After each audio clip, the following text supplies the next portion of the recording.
Hello and welcome to Moonshot, a show by Peak 15 that profiles innovative startups and inspiring founders and thought leaders who are dreaming big, making an impact, and driving change across the region and beyond. We hope this podcast will give you fresh ideas on how to start and scale an enduring company. Content with their corporate jobs at a media company, engineers Anand Jain, Sunil Thomas, and Suresh Kondamudi had little reason to start their own business.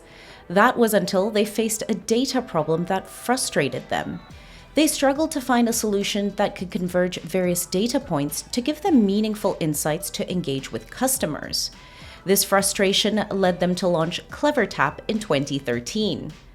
On this episode of Moonshot, Anand and Sunil speak with Peak 15's Mohit Bhatnagar about how founders can build a product that adapts to changing markets and why it's crucial for co-founders to trust each other if they want to scale their business. Hi Anand, hi Sunil. You guys have completed 10 years at CleverTap, so congrats. So good time to reflect. Good time to sit back and say, here's where we came from, here's where we're going, here's a few things that we've learned along the way that surprised us, didn't think it would play out. Let me start at the very beginning. The original inspiration to actually do CleverTap in the first place. Let's just have both of you respond to that. Why? Why did you guys start this company? So, we were colleagues at Network 18, and the one thing we realized was it was such a big challenge to send anything meaningful out or talk to your users or customers, right? Most of the times the data was in multiple silos, there were no products that kind of work together. You had to extract data from one product, and feed it into the other. And we are engineers, right? So, and when an engineer says it was painful, it's truly painful, right? So we thought there has to be a better way. We started looking for products and we couldn't find anything. And I think something kind of clicked, right? That, hey, this is a data problem. If we could get all of this data in one place, and this is not a database problem, of course you can put everything in one database, but to make it actionable. So if you can get all this data in one place and keep on refining it, for insights, for segmentation, can you segment users based on their behavior, whatever, and in plain speak, it means what have they done, what have they not done, like you would know your friend very well, right? So I think bringing that data technology out and saying, can we use this to personalize every communication, react to every user situation, and just give a better experience, right? With better experiences, people will want to kind of associate more. They want to come back, right? Just hang around with your brand. Even if they're not purchasing something, they might just go browse. Yeah. So I think that was the original idea. I think that was the starting point for us. And you were also sort of working with somebody else at Network 18. Yeah. And you had been at least at Burp before that as a founder. So also this element of, I want to get back to becoming a founder versus working in, you could have carried on doing that quite happily. Yeah, I think, to finish Anand's point before we get here, Mohit, I think we've always, at least internally, been driven by these offline examples. So this concept of if you know a person better, you can just have better conversations. You can anticipate needs. You can react. Your favorite restaurant you go to, you get a certain experience. So it was some of these things that is just not present online. And you can argue that, despite of our 10 years, is still not present online. So it's kind of this vision that keeps us going and almost that's really what inspired us on day one. Interesting. But your question, there's a corporate job and there is a founder entrepreneur journey. I think Anand's the true spirit of entrepreneurship. So he brings that extra edge always, I think, to the dynamic between the three of us. I think it's this Anand's constant pestering, hey, we can do better, bigger things in life that actually made us, take the jump. I think there was no inherent need to start something. Yeah. It's not like, hey, it's been 4 years, I'm feeling bored here. We were actually having a terrific time. Yes. And no one was interested. And then that was the thing, we believed in the idea so much that we said, we have to do this. And of course, then, like Sunil said, I'm the one with the bug, I went to Sunil and said, hey, what if, the cushy job goes away and the company car, and then you don't get, comfort. And if it does not work, we can always go back to a job. Sure. I'm sure I'll be hired as a programmer somewhere, it's not so bad. But what if it works?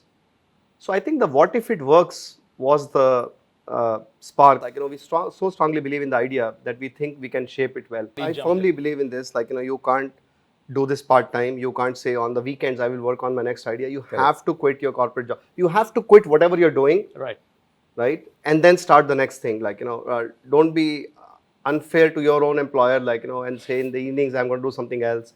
And that's the mantra we even carry today, 100% focused on CleverTap, just by design. That's awesome. That's awesome. Is it still about solving a problem of, nobody else has, get all the data at the same place, build those insights? Is there something else now that's driving you guys? I think the vision is so large that it will take maybe a couple of decades to solve it fully, right? So have we solved it in 10 years? We are all impatient, but to be fair, we've not really, we have solved part of the problem. Not just getting data. You have to invent technologies that will make sure the data is in one place and you can purpose it for several things. But also, the real world, how do you make sure that you change customer behavior, the way they run their businesses. They're used to buying products in silos, hey, let me go buy an analytics product, let me go find an email solution, let me go find someone who can do WhatsApp for me. To say, hold on, you actually don't need this disparate siloed products. You can actually have one platform, right, that can solve everything for you with the underlying power of data. So I think that we have achieved success, to an extent, but it itself lends itself to much bigger product and much bigger opportunities. So I think we're focused on that. I think next 10 years, I'd probably be happy to say that we are somewhere close to achieving it. But it's a multi-decade journey, I would say. One of the things that drew me to you guys in the first place was it was very popular for everyone to just build products from India for the rest of the world, and you're doing that as well today. But you guys were very focused on actually the broader Asia opportunity, mobile first, massive, volumes of whether the customer is, Hotstar or Gojek, just crazy volumes of users and usage. And in many ways, the next 10 years is also an opportunity for the India first product, the Asia first, the mobile first product to actually dominate and win globally, right? So in many ways, if you succeed now, it won't be about trying to cater to what the West wanted. It'll be a little bit of, here's what the future was, which was mobile first and high volume, and I'm going to bring it to the rest of the world.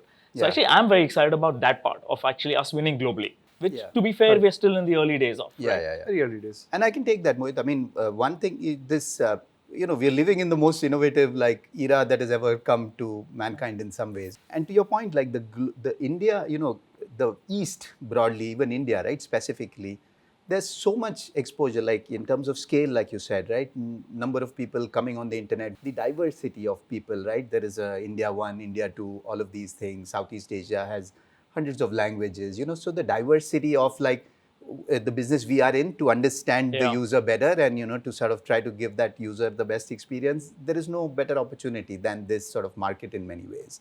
And in some ways, this is actually the harder problem to solve. So, in the agile development world, they say, take the hardest problem first because that's your sort of longest, pole in the tent, so to speak, and then everything else comes naturally. So I think we've maybe not by great vision and design, but just because of, where we were when we started the company with Network 18, etc. Right. It's just given us a tremendous advantage almost. So we are really looking forward to the ride. I just wanted to add, the vision is not just mobile first, but it transcends beyond mobile, right? To every channel, so to say. This is tech speak, but every channel that you access, right? So even if you walk into a physical store, right, you should get the exact same experience. They should know who you are, everything that you've done in the past. If you go online through a desktop browser, the brand should know who you are, what you've done. So I think from a vision perspective, that's what I said, it's not just, hey, we are the SDK is in the app and we are good, right? It actually goes much beyond. And I think we are now kind of skirting at the edges of, hey, can we take this to the next level? Provide a more complete solution. Across all channels. Across all channels, people these days, I've seen my kids and, I'm sure yours too, they chat all the time, no one's on the desktop. Right. No one's browsing through, stores, they're buying on Instagram. So can we make their experience complete through some of these channels? So these are newer channels, right, that show up. Makes sense. I want to shift gears. When I started investing more than 10 years back, a lot of the opportunity was in the consumer businesses being built in India. Think the Zomatos, the Oyos, the Olas, and so on and so forth. But now, more than 50% of what we invest and what we think of as the best investments in this part of the world are companies who are building product in India, but really servicing customers all over the world, right? And you guys were very early to do that. Sunil, you've always been based in the valley, and Anand's been, along with Suresh here, based in Bombay. And you've had this corridor. Talk a little bit, because I think a lot of young founders are going through that journey right now. Like, should we continue to have the center of gravity in India? Should we move it to the US? How do we sort of address the front end with, understanding the pulse of what goes on there and having the right kind of sales and marketing organization? But then how will it tie back to product and engineering? Talk a little bit about things that have worked, things that have not worked, as you guys sort of built this cross-border kind of business model and organization. So here's what it is like, you asked it in the question itself, like, build for the world. And that does not mean build for the West or build for the more mature markets. When you're building for the world, you start with the markets that are easier for your product. And let me explain what easier means. It means that you can go sell easily to that market and get, in an early stage company, get closer feedback loops, So your customers are not halfway across the world from where your company is based.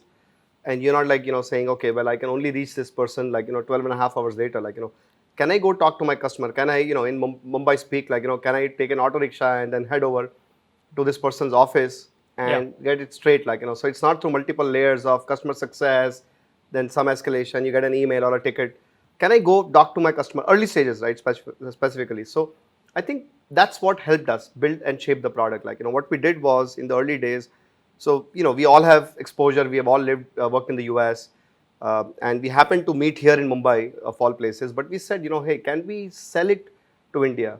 Most of the, mindset of, hey, I'll build it here in India and sell it to the West comes from a time or an era when there was no domestic market, there was no market in India, right?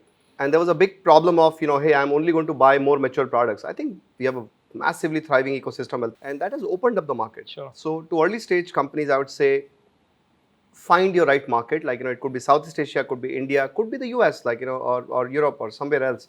But make sure that you're getting like, early feedback from customers, because a lot of that product shaping will depend on that. How you shape your product, what it finally becomes. So you have a vision, like, vision is always like a dream, like, you remember some parts of it, not the complete part of it. I think your customers will help you make it concrete, like, give it a good structure. So I think that's my thing. I think it's basically hard if the founders are split apart, right? Like, and I think there are two things, at least for us, maybe that's made it work. One is the trust that we have. It's extremely, I don't know how you do without it, honestly, because, but it's something that we've built, right? I mean, it's incredible the amount of sort of trust and how much on the same, human page we are on. The second thing I was going to say is this sort of, discipline of like, A, having separate roles, and B, being like, we literally used to do a daily stand-up, like no matter what, like 7:15 in the morning, every day for like 8 years now. I mean, every day we don't even talk about business, Mohit, but the fact that, we are there for each other, and no matter what comes, like in the middle of the day, you're thinking of a problem, I'm sitting in the Bay Area, and like something's in my mind, I know like 7:30 a.m., I'm going to be in front of these guys and, I can bring it up, right? So I think, and I think, it's a little underrated, but this clarity of roles between founders, I think is very important. So I'll tell you year one, before even our seed round of funding, it was just the three of us coding. Our roles were very clear. I mean, I was the lamest engineer, so I was doing the HTML, CSS. Anand was putting together the infrastructure, the AWS, the middleware, all of that stuff. And Suresh was building our, complicated database, TestRackDB, all of that stuff. So that was our coding roles, and we were never interfering in a way with each other, but we had to do that. And then as we grew, right, like Suresh has always been running technology, and that's been our steady rock, and that's been from day one, and it's incredible that we have that, right? But Anand was then moved to our biz dev guy, right? So he was out there in the world, taking planes, attending conferences, opening doors, and nobody else like kind of competed with Anand. We never had these things where, where the roles actually clashed, or we sort of, came into like, oh, that part is winning, so we all three migrate into that function or anything like that. Giving space is a big thing, and allowing each person to really... I think giving space and knowing our responsibilities, whether it's for the year, whether it's for the next 2 years, whether it's for like the next 5 minutes, is important, I think. I have two more things to add. Like, number one is you have to absolutely speak your mind. In the early days, if you don't know your founders very well, you sometimes you try to drop subtle hints, or hey, what if this, your idea is not so great. I think the fastest way to earn trust is to speak your mind. Don't sugarcoat it, because not only your startup's happiness, but your own personal happiness depends on you speaking up. So speak up, to your own founders, be brutal, don't I sugarcoat, love it. don't beat around the bush, Yeah. say it straight and direct. There is no sugarcoating with me, and I have strong opinions, on certain things. So I'll speak my mind. However, the decision maker is clear for a particular role, right? So no matter how much I have an idea of how we should do certain things, if it is Sunil's responsibility to do it, he decides, how it is going to happen. Like similar for technology, right? I can give an opinion to Suresh. Suresh decides, what stack are we using or who we hire and so on and so forth. Anand can have an opinion, and that's great, and they know that it's going to come straight. But so that's that. That what it does is it establishes extreme trust. Yeah. And like your, I was reading your blog on, your climb to the Everest base camp. You have to trust, people. You have to trust people that you're going to go out. So I think that's very important. Rest will all mutate, change, adjust. Yeah. Morph. But these are two, indelible things. Let's move the conversation forward. And I'm asking you to reflect on some of your best hires, some of the folks who have really moved the needle in the firm over the last 5 or 10 years. Have there been situations where you've been pleasantly surprised? You never really saw this in a particular person, but something pleasantly surprised you, or vice versa, where you had this best pedigree person but just didn't fit in or didn't work out? Reflect a little bit on some of the pragmatic advice you have for someone who's building a team from scratch. So all of the above is the answer, really, Mohit. So I feel one of the biggest, at least what surprises me, or the unexpected sort of high in a way, is when people can sort of cross their own cap or their bar or whatever, right? You think somebody's done $5 million of revenue or $10 million of revenue just to sales because it's easy to sort of quantify. And you suddenly see the person, really going at 25, at 40, that kind of the upsides, be it in sales, be it in engineering, or be it globally we've expanded a lot. So somebody with only pure sort of India or Asia experience, when you see them sort of blossom into, global, things that they've not done before, I think that has been at least my biggest highs. You hire an India head and you see the person taking over multiple regions, whether it's on the marketing side, whether it's on the sales side. These are really good. You hire a back-end engineer who only knows Java to do something specific, and now they are up into the data science and the AI models and all of this stuff. So those have been the real pleasures of it. Because again, as founders, we have not crossed or conquered these barriers before, right? So at least I feel we are also learning every day. Is there a system to this madness called recruiting, where you find all these candidates, they all put their best foot forward in a 30-45 minute interview? Have you cracked it? Have you been able to find a better way to identify that talent? Both of us are nodding the head in the negative. No. I wish there was a formula. There is no formula, right? And over the years, I've become wiser. I thought that I had cracked it. But and some hires work out, some don't. at all levels, not just at the junior levels, even at the C level, not everyone has worked out for us, and for different reasons. But I think, like software, they say, or like a startup, fail fast. So if you know something is not working out, you have to quickly react to it. The more the span the person is responsible for, the more it will get affected, right? So, if you're hiring a C level and that does not work out, everyone under that person, plus the leadership, plus investors, everyone will have questions around, hey, what did you do? So I think even for hiring, the startup is going through its own journey of finding the trail. For example, for us, can we sell in India? Can we sell to the largest of the corporations in India? Which door do we knock? How do we collect payments? What is their own pay? Similarly, for the person that you hired in the leadership position, head of India sales, or C-level, CXO, CFOs, CROs, whatever, CHROs, they're also in an unknown world. They may have come from a much more established organization, processes, everything is working, more stable company. Here, everything changes every, I would say, 12 months or 6 months. Right?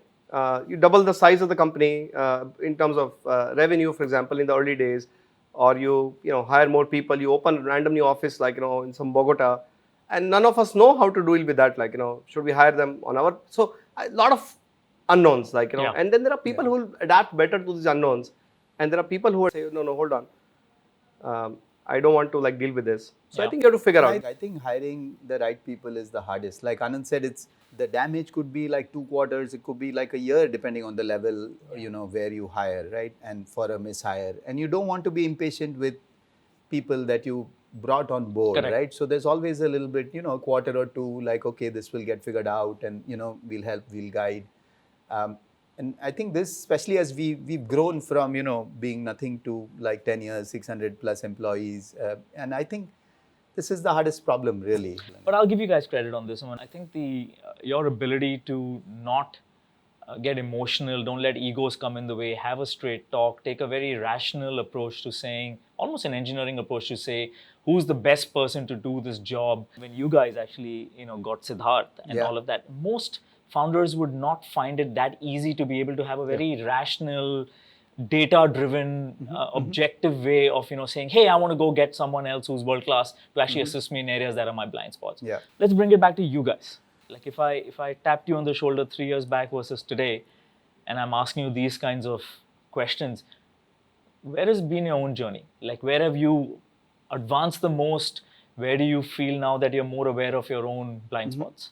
So for me, I think, personally, we got Siddharth, new CEO, etc. on board, right? And to me personally, that sort of journey of letting go has been, I want to say, like the hardest journey in some ways, because a very hands-on founder, I'm like in the weeds, and I'm like very detail-oriented and all of that stuff, and somehow to develop this patience of let the organization build, and it's actually better, and last year actually, because of that letting go, because I was not day-to-day operationally involved, we've got 2 massive projects done, right? We did this acquisition of Lean Plum, which if just I was in the operational rut daily of running the company, it would just not have been possible. Our Series D funding, thank you for the contributions, but we got CDPQ, we got IFL, onto the investment team. Again, if I really grow into this, like being the founder that is outward facing, that is really the face of the company outside, I think CleverTap will actually benefit a lot. Your hardest day or hardest time at CleverTap? It's very unlike him. It's very hard for me to let go. And I wish I could say I've mellowed down after 10 years. I'm not. I probably don't plan to. But in all honesty, I think hardest has been when the product does not work for customers, and it's not every day is like it's not hunky dory. Every day is a great day for us. There are times when there are bugs or the system is down, etc. And you got to deal with it. It's a little restlessness, hey, how can I fix this? How can I make this work? Someone paid us. Someone trusted us, with this software, saying that, okay, this is going to solve my business X need, Y need, how can we let them down? Can we make this work? So some of those days, are the hardest, I'd say. Otherwise, I'm unperturbed, maybe, I don't really care. Look, I've been asking all the questions, so thanks for just being straight up and candid. Your turn. What's a good thing for a young investor who's investing into, SaaS or global companies from India to know? Things that you feel like I could have done better, things that you feel as an investor group, we could have been more helpful to someone like you guys on your journey. Just talk freely, openly around. I want to ask you a question, so not sure about young investors, but this is actually would be helpful for people who are listening to this. What made you invest in a company where the product was just being made? We had obviously zero revenue. We were in a dingy little office. We have never raised before, so it's not like, hey, pedigreed or second, third time founders in the sense where you have an exit, etc. What did you see, or how did you think about this, Anand? I don't know. I've always been quite drawn to people who can articulate a problem and, in a very nuanced way, can sort of almost know the 3 or 4 challenges that they're likely to have in front of them as they try and build a product in a particular market to go do it. And I felt you guys having your exactly what you talked about, Network 18 set of experiences, you guys came across exactly like that proverbial founder who was pissed off at the world because nothing was existing out there to solve his own problem. And then when he solved his or her own problem, he found like a massive amount of people who struggled with the same thing. And I think that appeals to me a lot is as a personal investing style, to find people who can articulate the problem with the nuanced detail that explains why the existing solutions just aren't going to cut it. So, just quality of people that I work with. I would say get attracted to the problem statement and to the founders that are sort of going after it. Those two at least were big check boxes for me, from what I remember. But come back to my question: Yeah. do's and don'ts for investment folks who are trying to build the next big CleverTap. For the longest time, we had absolutely zero idea what go-to-market meant. So, we would discuss this. This thing, GTM thing that these guys keep bringing up. asking every time. Like, Why don't they focus on the product? So I think, but I think the help around that, you brought in some experts, to help us out with that. I think that was very helpful to us. Being a sounding board for a lot of stupid ideas, or hey, I thought of something, can I run it by you? Just being patient around this, and I think having time for us also is very important. It's not that it's not easy for either side, but having time to hear out, logically reason through things. I remember for the longest time we did not have any board meetings because there's no revenue, there's no MIS or whatever, so what are you going to talk about? So I think that time helped us shape, that give us some shape to the idea. If we were in a rush to hey, monetize, MVP, ship it, go find a sales guy, etc. A lot of the investors I see, again, this is anecdotal, not that I'm on any board or any investor or whatever, they are in a rush to monetize, they're in a rush. And I keep saying this, I've said this, what's the big rush to grow up? So this phase where you have a smaller company, investors are patient, take your time, figure out what will work. Yeah. Don't be in a rush. Don't say, oh, I've compiled my code, let's ship it, hire the sales guy, expand and all that. So I think that patience is very important. And we saw that with you, and that was very helpful for us. I think, Mohit, I should add that I think there are a few things. One is you keep us real. I mean, honestly, you're very focused on what's ahead. You had always had us thinking about the next step or the next 2 steps ahead. Whether we've thought about it all the time or not is debatable.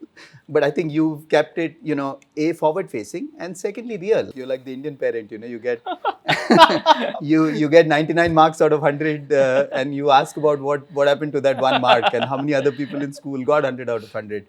But it's good. It actually it is motivational in many ways. I don't know, it's beyond my pay grade to give advice to investors, but I think this keep it real. Yeah. And on both sides, right? Appreciate, but also you hit the knuckles when governance is not quite right, or you need to grow up, or there is something that you guys are missing. I can give an example of that. So for the longest time, Mohit was unhappy about the gross margin. Yeah. And we thought we're cruising through with the mid 50s, it's great. Yeah. And he was unhappy, and we had we had squeezed AWS out, we had running the servers to the maximum capacity. Suresh was pulling his hair out. Everything was great, but you were the ones who were guys, you can't run a company. You have to aspire to a better gross margin, etc. And then after a lot of thinking is not even the right word, massive thinking, we came up with this thing that we need to innovate. We need to invent something that has not been done before, and all the data technology. So our data technology then was in version 2, but we need to not just think about more efficiency of the servers. We need to fundamentally do something different. And I think that led to Tesseract DB. Yeah, that was amazing. Which becomes the core of whatever we do now. So I think thank you for that. So that's the positive. You guys did the hard work. We did the easy part. And hopefully next 10 years when we're going through the motions and we're going to be public someday, we're going to be success and whatever success means. But thank you so much for your friendship and the ability for us to partner. Thank you very much. Thank you, Mohit, for everything. You've been listening to Sunil Thomas and Anand Jain of CleverTap in conversation with Mohit Bhatnagar, Managing Director here at Peak 15. I'm Dewi Fabri, and for more interesting startup stories, visit our website peak15.com or follow us on your favorite podcast platform.